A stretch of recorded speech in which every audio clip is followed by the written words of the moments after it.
अरे भाई, अब सब पिछले आधे घंटे से मैंने ऑर्डर दे रखा है। आप लोगों ने तो अच्छा खासा लेट लगा दिया। इससे बढ़िया तो हम दूसरे रेस्टोरेंट में चले जाएंगे। जैसे ही वह ग्राहक जाने के लिए टेबल से उठता है, तभी मालिक चमनलाल मक्खन लगाते हुए, अरे अरे भाई साहब, ऐसे गुस्सा मत कीजिए। बस अभी 2 मिनट के अंदर आपका ऑर्डर आपके टेबल पर हाजिर करवाता हूँ।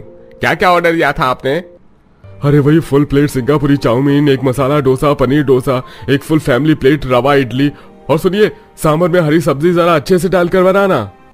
अरे जी जी बिल्कुल महाराज, मेरा रेस्टोरेंट इडली डोसा के लिए तो सबसे ज्यादा मशहूर है। इस एरिया में सबसे ज्यादा मेरा ही रेस्टोरेंट चलता है। एक तरफ तो चमनलाल ग्राहक को मुस्कुराते हुए हैंडल कर लेता है, वहीं भड़कते हुए रेस्टोरेंट की रसोई के अंदर आता है, जहां काफी ज्यादा भपका मचा हुआ था। ऐसे में पसीने में लथपथ भीगा सुजीत एक तरफ डोसा, एक तरफ इडली बना रहा है। अरे ओ सुजीत, ऐसे ढीले होकर काम करेगा तो कैसे चलेगा? यहाँ सारे ग्राहक की टेबल खाली पड़ी है। जरा जल्दी जल्दी हाथ चला, सुस्त मुर्गे की तरह काम मत कर। बस बस थोड़ी देर में इडली और डोसा बनने वाला है चमनलाल जी। अरे यह तो ठीक है, लेकिन यह सांभर का भगोना खाली क्यों पड़ा है? तूने सब्जी नहीं बनाई?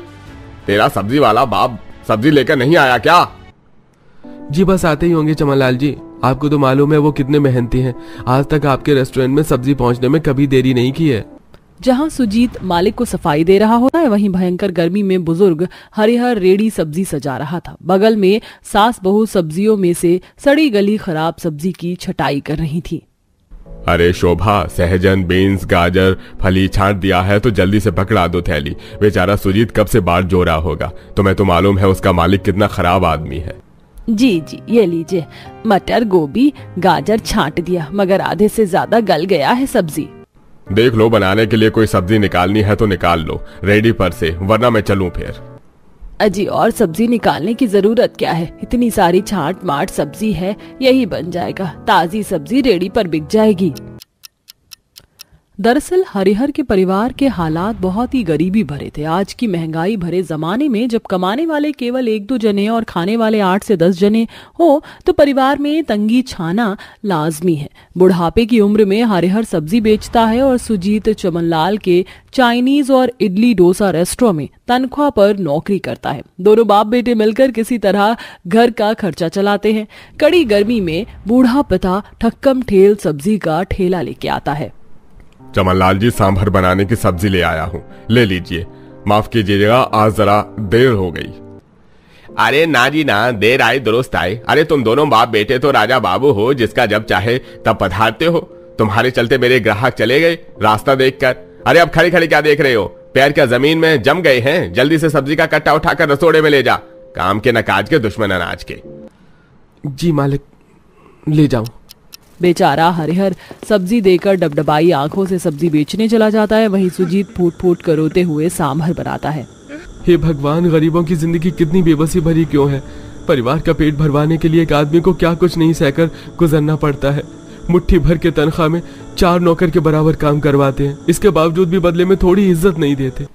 पसीने में लथपथ बेचारा सुजीत कभी कस्टमर को ऑर्डर लाकर देता है। देखते देखते रात के 10 बज जाते हैं। मालिक, अब तो मेरा टाइम खत्म हो गया, मैं घर जाऊं? अबे रेस्टोरेंट का तेरा बाप बंद करेगा। सारी झूठी प्लेट उठाकर रख। तभी आखिर में बचे इडली डोसे को देखकर सुजीत की आंखों के सोंझे उसके दोनों मासूम बच्चों की इच्छा याद आती है। वाह बहू, आज की सहजन की सब्जी तो बहुत बढ़िया बनाई है। ठीक ठाक 5-6 रोटी खा गया मैं तो। अरे मैंने बहू से मछली का मसाला डालकर सहजन की सब्जी बनवाई थी सिलबट्टे पर, सरसों लहसुन पीस कर। नहीं तो आज भी तुम दोनों बाप बेटे खाने में नखरे दिखाते। ये सुनकर हरिहर सुजीत हंस पड़ते हैं। वहीं बच्चे अपने आगे रखे खाने की प्लेट को देखकर मुंह फुलाए बैठे थे। राजू, करिश्मा, क्या बात है? तुम दोनों खाना क्यों नहीं खा रहे हो? रोज रोज हमारे घर में सब्जी रोटी बनती है, मुझको नहीं खाना ये गंदू गंदू सब्जी रोटी। अच्छा, तो मेरे राज दुलारे से पोते को रोटी सब्जी नहीं खाना, तो फिर क्या खाना है? दादाजी, मुझको पनीर वाला डोसा खाना है और इडली सांभर भी खाना है। वो खाने में बहुत स्वादिष्ट लगती है। ये क्या गड़म बगड़म खाने का नाम ले रहे हो दोनों? चुपचाप से रोटी खा लो। और तुम जी, दोनों को दुलार कर सर पर मत चढ़ाओ। बाहर की चीज खाकर बीमार पड़ गया तो लेने की और देनी हो जाएगी। हम गरीब लोग कहाँ से लाएंगे पैसे? दादी शोभा से डांट खाकर राजू नाराज होकर बाहर चौखट पर जाकर बैठ जाता है। तभी सुजीत मनाने आता है। राजू बेटा, ऐसे खाने का अनादर नहीं करते। तुम्हें पता है ना पिताजी और दादा जिस 2 वक्त की रोटी के लिए गर्मी में कितनी मेहनत करते हैं। और पिताजी मुझको बस एक बार इडली डोसा खिला दीजिए ना। मैंने कभी नहीं खाया है। अच्छा ठीक है, मैं कल जरूर खिलाऊंगा। सुजीत के दिलासा देने पर राजू खुशी खुशी खाना खा लेता है। पर क्या सुजीत उस वादे को निभा पाएगा? चमन लाल जी, ये 2-4 इडली और थोड़ा सा सांभर बचा है, क्या मैं इसे अपने घर ले जा सकता हूँ? तभी चमन लाल कंजरपन से कहता है, बिल्कुल भी नहीं। पहले ही तेरी सेठानी ने फोन करके मुझको ऑर्डर दिया है इडली डोसा लाने को। ऐसा कर, तू ये प्लेट में ये पड़ी हुई इडली डोसा भरकर ले जा। चमन लाल का कंजूस रवैया देखकर सुजीत को बहुत अपमानित महसूस होता है। बस चमन लाल जी, मैं गरीब जरूर हूँ, लेकिन मेरे बच्चों के इतने बुरे दिन भी नहीं आए जो मैं उनको किसी का छोड़ा हुआ झूठन खिलाऊंगा। निराश मन से सुजीत घर आता है। तभी राजू करिश्मा उम्मीद लगाकर पिता से लिपट जाते हैं। पिताजी आ गए, पिताजी आ गए। पिताजी आप हमारे लिए इडली डोसा लाए ना? नहीं बच्चों, मैं तुम्हारे लिए इडली डोसा नहीं ला सका। ये सुनकर दोनों मासूम बच्चों का मन टूट जाता है। इस तरह गरीब ससुराल वालों का संघर्ष भरा वक्त गुजर रहा था। तभी एक दिन सब्जी लगाते हुए गली में इडली डोसा बेचने वाला आता है। अरे खा लो भैया, गर्मा गर्म ताजा ताजा सब्जी वाला इडली डोसा, चटपटा तीखा इडली सांभर, मात्र 100 रुपए प्लेट, नारियल की चटनी के साथ। मोहल्ले में डोसा इडली वाले को आया देखकर दोनों बच्चे जिद पकड़ लेते हैं। दादाजी, पिताजी, देखो डोसा वाला आया है, हमें 1 प्लेट दिलवा दो। बच्चों, इसका दाम काफी ज्यादा है। जो भी पैसे पड़े थे सवेरे सवेरे मंडी में सब्जी खरीदने में सारे खर्च हो गए। सुजीत, तेरे पास खुले पैसे हैं तो दे दे। मेरे पास भी मुश्किल से 20 रुपए 30 रुपए पड़े हैं पिताजी। कोई बात नहीं पिताजी, उतने ही दे दो, अंकल दे देंगे। अमीरी गरीबी के अथाह भेदभाव से अनजान दोनों बच्चे भोलेपन से ठेले पर आते हैं, जहाँ सारे पड़ोसी खाने के लिए भीड़ लगाकर खड़े थे। अरे भैया, मेरे डोसे के अंदर पनीर थोड़ा ज्यादा डालना, ठीक है ना? 200 का दाम लगा रहा है तो डोसे का तो अच्छे से बनाना। हाँ जी बिल्कुल। इडली डोसे वाला बड़ी कंजूसी से फिलिंग भरकर ग्राहकों को बनाकर खिलाता है। तभी गरीब सास, देख रही है बहू, थोड़ी देर में हमारे मोहल्ले में अच्छे खासे पैसे छाप लिए। सही कह रही हो शोभा, इतनी आमदनी तो दिन भर में सब्जी बेचकर भी नहीं होती। खाने पीने के कारोबार में जितनी कमाई हो, मेहनत भी उतनी है। अंकल, हमको पनीर डोसा चाहिए, ये ले 30 रुपए। 30 रुपए देकर डोसे वाला दोनों बच्चों पर बौखला जाता है। अबे ओ भूखे नंगो की औलाद, शक्ल देखिए, 30 रुपए में डोसा खाना, वो भी पनीर वाला। प्लेन डोसा भी 100 से कम का नहीं है। चलो फूटा यहाँ से। निर्दयी इडली डोसे वाला दोनों बच्चों को धक्का मार कर आगे बढ़ जाता है। दोनों के खून निकलते देखकर बहू बिलक बिलक के रो पड़ती है। बच्चों तुम ठीक तो, मैं तुम्हें बनाकर खिलाऊंगी इडली डोसा, ठीक है? कविता दोनों को तसल्ली देकर घर में लाती है, जहाँ ननद कंचन सब्जी छांट रही थी। कविता भाभी, ये लीजिए, मैंने सब्जी छांट दी है। काफी सारी सहजन, बीन्स, फली गल गई है और पूरा एक सीताफल बर्बाद हो गया। कितनी सब्जी बनाएंगे? तभी उन्हें खराब सब्जियों को देखकर बहू को जुगाड़ सूझता है। कंचन, इन सब्जियों को बारीक काटो, मैं अभी आई। ऐसा कहकर कविता रसोड़े में आती है, जहाँ ओखली में कोटे के कच्चे चावल भरे हुए थे।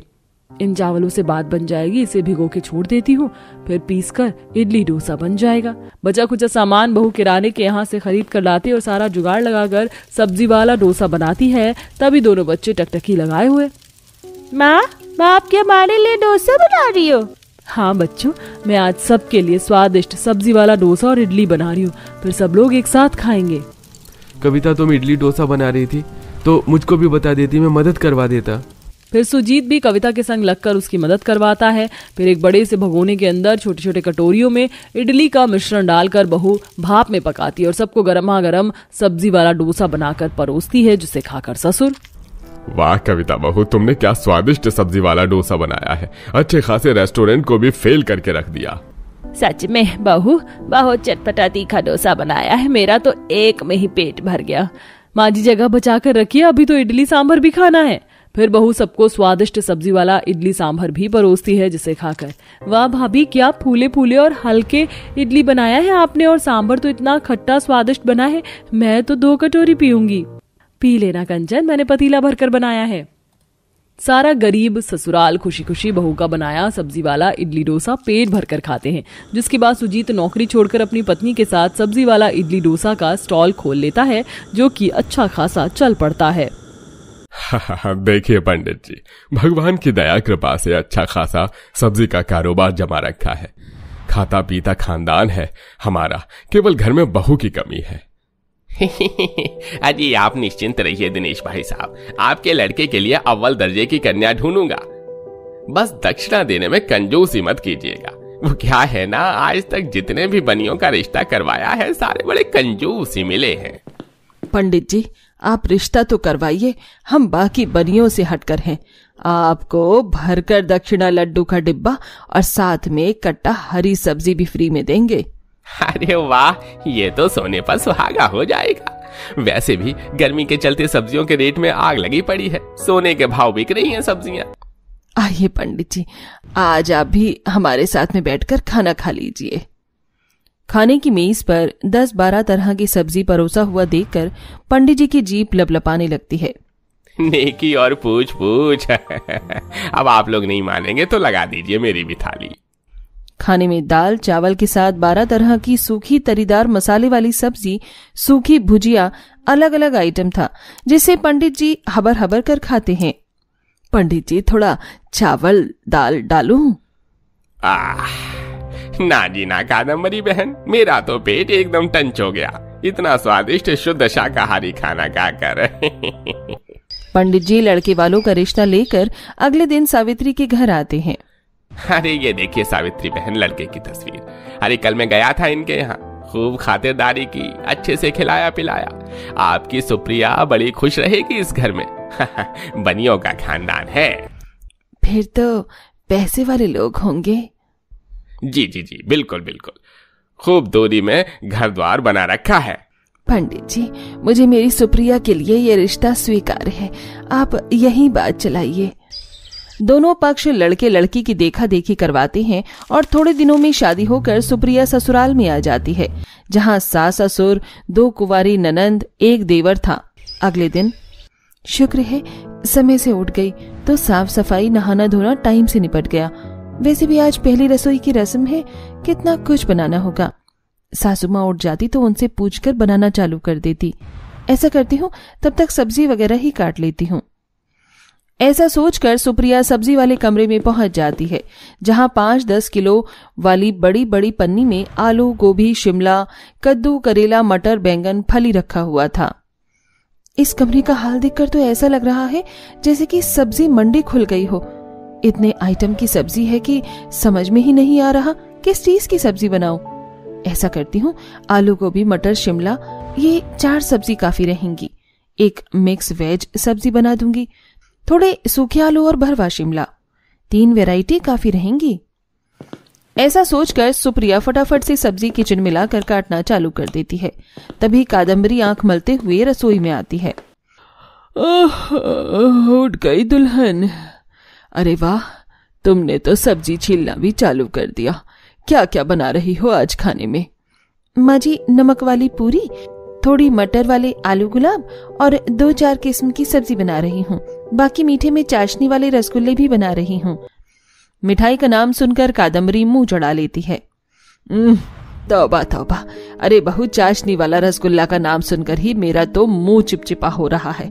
हमारे परिवार में सब लोग चटक मटक खाना खाने के शौकीन हैं, खास करके सब्जी तो तेज मसाले वाली ही खाते हैं। ठीक है माँ जी, मैं पूरी के साथ सब्जी में मसाला तेज रखूंगी। अरे बहू पूरी तो किसी को भी नहीं भाती। हमारा पूरा परिवार दाल चावल खाना वाला पार्टी है और एक टाइम में 10-12 तरह की सब्जी बनती है, तो ये 3-4 तरह की सब्जी से मामला नहीं जमने वाला। जैसे ही सुप्रिया सास की फरमाइश सुनती है कि उसे एक वक्त के खाने में 10 से 12 तरह की सब्जी बनानी है, तो उसकी हवाइयां उड़ जाती हैं। एक बार में 10-12 तरह की सब्जी? सासू माँ ये कुछ ज्यादा नहीं हो जाएगा? तभी दोनों ननंद तमन्ना काव्या किचन में टपक पड़ती हैं। अरे भाभी, इसे तो आप अपनी ससुराल का रिवाज समझ लो। वो क्या है ना, हमें सब्जी बदल बदल कर खाने की आदत है, इसीलिए 12 तरह की सब्जी बनती है।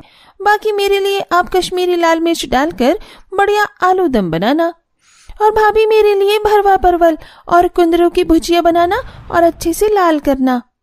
बहू बच गए मैं, तेरे ससुर जी और तेरे देवर और पति। तो मेरे लिए कद्दू, तेल वाले भरवा करेले बनाना। बाकी तेरे पति को आलू फली की भुजिया पसंद है और तेरे देवर को मसाले वाला कटहल, तो सब बना लेना। जी माँ जी। हे भगवान, क्या भसूड़ी फैमिली मिली है। मेरा तो सुनकर ही माथा सनक रहा है। किसी को तरी वाली सब्जी खानी है तो किसी को मसाले वाली और किसी को भुजिया। मेरे तो भेजे का भजिया बन रहा है। चिड़चिड़े मिजाज से बहू गैस चूल्हे पर बड़े से पतीलों में चावल और दाल चढ़ाकर सब्जी काटने में भिड़ जाती है और कुछ देर गुजरती है कि देवर रसोई में चक्कर मारने आता है। भाभी, दाल चावल सब्जी कब तक बन जाएगा? भूख लग रही है तेज। देवर जी, आपको दिखाई नहीं दे रहा था? अभी दाल चावल बन रहा है, उसके बाद सब्जी छौंकूंगी। अरे भाभी, आप इतनी बड़ी बड़ी भुजिया क्यों काट रही हो? थोड़ा बारीक काटो ना, नहीं तो लाल नहीं होगा। भैंस की आंख, एक तो ये छुरी से सब्जी नहीं कट रही जल्दी, ऊपर से ये देवर नाक में दम कर रहा है। देवर जी, आप चुपचाप से रसोई से बाहर का रास्ता नाप लीजिए, मेरा भेजा गरम मत कीजिए। सुप्रिया को खुंदक चढ़ा देखकर अंकित बाहर खिसक जाता है। 12-12 तरह की सब्जी बनाने में बहू को 3-4 घंटे लग जाते हैं। तभी ससुराल वालों के किचकिच चालू हो जाती है। अरे बहू, दाल चावल और सब्जी ही तो बनानी थी, ऐसे भी कौन सी खिचड़ी बनाने को जुट गई हो? ले आओ खाना भाई। जी जी ससुर जी लाई। भगवान जी, आज तो ऐसा लग रहा है जैसे मेरे ससुराल वालों के अंदर भस्मासुर की आत्मा घुस गई है। गैस तेज करके भुजिया लाल करती हूँ। पसीने में तर बहू दोनों गैस का फ्लेम तेज कर देती है, जिससे आधे से ज्यादा भुजिया जल जाती है। हे भगवान, ये क्या फिल्म बन गई। बेचारे इस कुंदरों की भुजिया का तो कोयला बन गया। जली सब्जी देखकर सासू माँ तो मुझ पर राशन पानी लेकर चढ़ जाएंगी। बहू गर्मी से बेहाल गर्मा गर्म दाल चावल 12 तरह की सब्जी परोसती है। सब लोग चपड़ चपड़ खाने लगते हैं। वाह नई बहू वाह, तुमने तो सिस्टम फाड़ कर रख दिया है। इतना बढ़िया तड़का दाल चावल बनाया है। और सब्जी भी एकदम होटल स्टाइल में बनाई है भाभी ने। अब तो रोज भाभी के हाथों की 12 तरह की सब्जी और दाल चावल खाकर मजा आने वाला है, मगर मेरा तो जुलूस निकलने वाला है। बेचारी सुप्रिया के लिए अब ये दोनों टाइम का सिलसिला बन जाता है। कहर बरसाती गर्मी में उसे 12 तरह की सब्जी दाल चावल पकाना पड़ता है। एक रात पूरा परिवार खाने बैठा था, तभी पड़ोसन शीला कटोरी लेके आती है। बहू, अरबी की सब्जी तो तूने एकदम मीट की तरह बनाई है, स्वाद आ गया। जी माँ जी, वो मैंने इसे अलग अंदाज से खड़े मसाले लौंग इलायची दालचीनी पीसकर बनाया था, इसीलिए। अरे कादम्बरी बहन, थोड़ी सब्जी मिलेगी क्या? तुम्हारी बहू बिल्कुल हलवाइयों की तरह सब्जी बनाती है। अरे बिल्कुल शीला बहन, ले जाओ जो सब्जी चाहिए। वैसे भी हम लोगों के खाने से फिजूल है सब्जी। एक साथ 12 तरह की सब्जी देखकर लालची चटोरी पड़ोसन सब में से भर लेती है, जिससे बहू के खाने के लिए बिल्कुल सब्जी नहीं बचती है। अच्छा बहन, आज मैं अपने पति और बेटे को ये सब्जी रोटी के साथ परोस दूंगी, बनानी नहीं पड़ेगी। अरे आंटी, मेरी बीवी का जवाब नहीं। सब्जी फर्स्ट क्लास की बनती है, आपको जब खाने का मन हो मांग कर ले जाना। हाँ हाँ, मैंने तो जैसे सबके लिए होटल खोल रखा है, पड़ोसियों के लिए भी हलवाइयों जैसे मेहनत करूं। सबके खाने के बाद बहू बौखला कर पटक पटक कर बर्तन मांजती है। हे भगवान, इतनी गर्मी में गधा मजदूरी करके मैंने इतना सारा खाना बनाया और मेरे भुक्कड़ ससुराल वालों ने सब खा पीकर बराबर कर दिया। पेट में चूहे कूद रहे हैं। इसी तरह सिलसिला जारी था। देखते देखते गर्मी का तापमान इतना ज्यादा बढ़ जाता है कि लगातार खाना बनाने के चलते रसोई भट्टी की तरह तपने लगती है, जिससे सुप्रिया के शरीर पर दाने भी निकल आते हैं और गर्मी से सब्जी भी इतनी खराब होती है कि अब उसे सब्जी की छटाई भी करनी पड़ती है। हे भगवान, ये पूरी की पूरी गोभी सड़ गई है। इसमें से क्या निकलेगा बनाने को माँ जी? अरे बहू, कितनी ताजी गोभी है, गर्मी से गल गई है। आदि तो खाने लायक ठीक ठीक है, बना ले। भगवान, 1 दर्जन कंजूस मरे होंगे तब जाकर मेरी सास पैदा हुई होगी। इतनी भीषण गर्मी में रसोई में खड़े होकर सब्जी बनाते बनाते बहू को बार बार चक्कर आता है और वो बेहोश होकर धड़ाम गिर जाती है। सुप्रिया, क्या हुआ तुम्हें? उठो। अरे गर्मी लग गई होगी। सूरज, ठंडे पानी के छींटे मार, उठ जाएगी।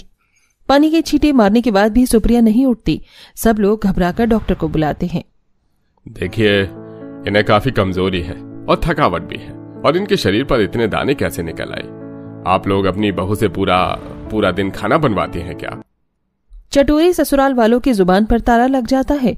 डॉक्टर के जाने के बाद सब माफी मांगते हैं। बहू हमें माफ कर दे। इतनी गर्मी में हमने तुझे 12 तरह की सब्जी बनवाई और इतना इतना दाल चावल, ये सब नहीं बनवाना चाहिए था। अब हम मिलजुल कर तेरा हाथ बटाएंगे और 12 तरह की सब्जी खाने का रिवाज भी अब से खत्म